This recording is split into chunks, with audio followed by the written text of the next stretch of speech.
소소하지만 소중한 성주연. 푹푹 찌는 더위를 견제라도 하듯 요 며칠 억수같이 비가 퍼부었다. 마른 장마로 걱정을 내비치던 사람들도 이제 비가 너무 많이 온다고 걱정들이다. 비가 와서 그런지 25도로 맞춰놓은 에어컨 바람에도 여기저기 닭살이 돋는다. 쉴 새 없이 쏟아지는 에어컨 바람에 긴 카디건을 걸쳐 입고 오들오들 떨고 있다. 한여름에 참 배가 불렀지. 점심시간이 다 되어가자 집중력은 흐려지고 모니터 속 글자들은 눈에 들어오지 않는다. 휴대전화 화면을 껐다 켰다 시간을 계속 확인했다. 11시 38분 46초, 47초, 48초. 평소 제발 느리게 가달라고 애원할 때는 내 부탁을 무시하던 시간이 이럴 때는 1초를 1분처럼 내보낸다. 징. 느리게 가는 시간에 한숨이 나오려던 찰나 엄마에게서 연락이 왔다. 거실 중앙에 누워 자는 뽀삐의 뒷모습을 찍은 사진이었다. 자는 모습도 너무 귀여운 뽀삐의 모습에 엄마에게 곧장 답장했다. 귀여워 크크크. 요새 하루 종일 잠만 자네. 나의 귀엽다는 말에 돌아온 엄마의 답장에는 잠을 많이 자는 뽀삐에 대한 걱정이 묻어 있었다. 더워서 기운이 없나 보다. 대수롭지 않게 다시 답장을 보냈지만 습도 높은 날씨에 땀을 잔뜩 흘린 것처럼 마음이 찝찝했다. 몇 달 전 집에 갔을 때 어디가 아픈지 기운 없이 잠만 자던 뽀삐의 모습이 떠올랐다. 주말이나 휴일, 내가 늦잠을 잘 때면 일어나라는 듯 내 방 앞에서 낑낑대던 아이가 그날은 점심이 다 되어서야 일어났는데도 소리 한 번 내지 않았다.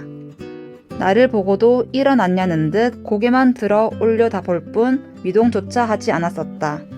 낯선 뽀삐의 모습에 그날 처음으로 뽀삐의 하얗게 센 수염과 눈물 자국이 눈에 들어왔다. 13살, 노견, 이별. 여러 단어가 와닿는 순간이었다. 컵에 물이 따라지듯 눈에는 금세 눈물이 차올랐다. 처음 느껴보는 불안한 마음에 결국 나는 그 자리에 주저앉아 한참을 울었다. 우리 착한 뽀삐는 우는 나를 보고 힘겹게 몸을 일으켰고 나를 걱정스럽게 바라봤다. 뽀삐는 그랬다. 퇴근하고 돌아오면 꼬리가 떨어져라 엉덩이를 흔들며 나를 반겨주었다. 내가 우울해할 때면 조용히 옆에 와서는 핥아주었다. 늘 내 기분과 감정을 살피고 함께 하려 했다. 그런 뽀삐가 어느새 13살 노견이 되었고 나와의 이별에 속도를 내고 있었다.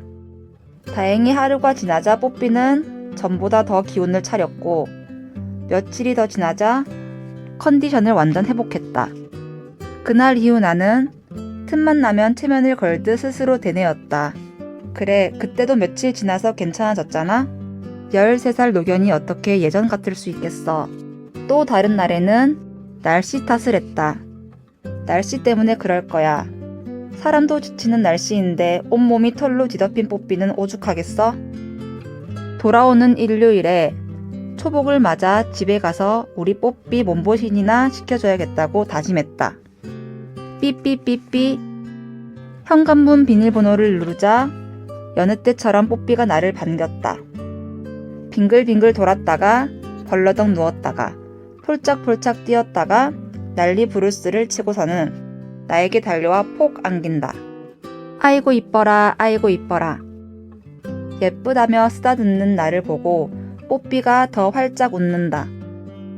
집에 오기 전까지 찝찝했던 마음이 샤워 후 에어컨을 빵빵하게 틀어놓은 방에 들어온 것처럼 해소되는 순간이었다. 띵동. 퇴근길에 미리 시켜놓은 치킨이 도착했다. 낯선 배달원의 인기척에 집이 떠나가라 왕왕 짖는다. 그러나 곧 치킨 냄새를 맡고는 뭔가 알아차린 듯 펼쳐놓은 탁상에 제 자리를 잡고 앉았다. 닭가슴살을 잘게 찢어 뽀삐 밥그릇에 놓아주자 놓기가 무섭게 먹어버린다. 나 한 입, 뽀삐 한 입. 나 두 입, 뽀삐 두 입. 나도 먹으랴, 뽀삐도 먹이랴. 손과 입이 무척이나 바빴다. 그만 주라는 엄마의 잔소리에도 뽀삐와 나는 치킨을 사이좋게 나눠 먹었다. 뽀삐 이제 그만 다 먹었다.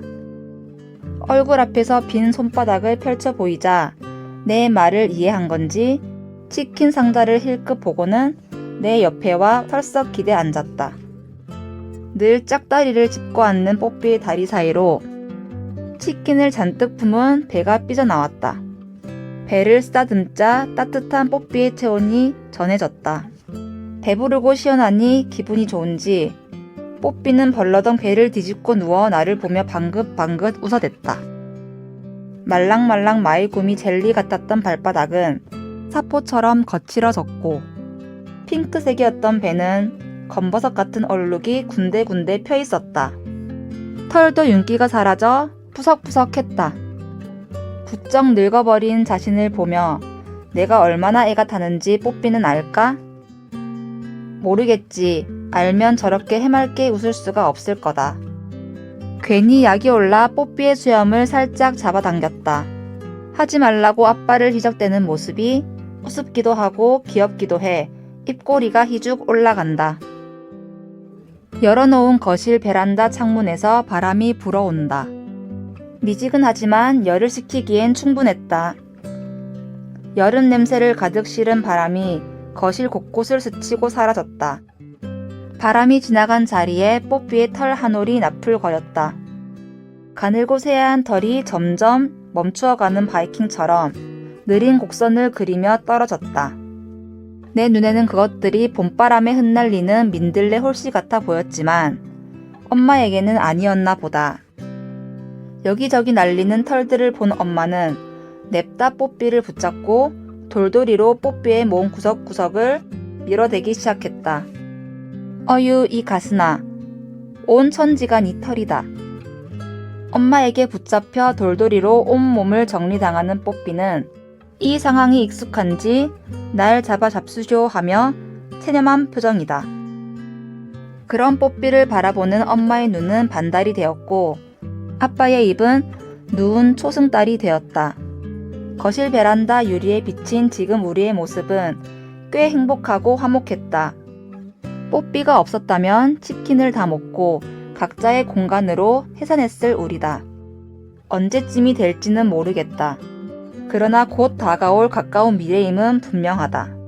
몇 년 뒤 뽀삐가 무지개 다리를 건너 강아지 별로 돌아가는 날, 생각만 해도 마음이 먹먹해지지만 그날이 슬픈 날로 기억되지 않았으면 한다. 그날이 되면 후회 섞인 말이 아닌 고마웠어, 잘 가, 곧 다시 만나 라는 평범하고 대수롭지 않은 말들로 뽀삐를 배웅할 수 있었으면 좋겠다.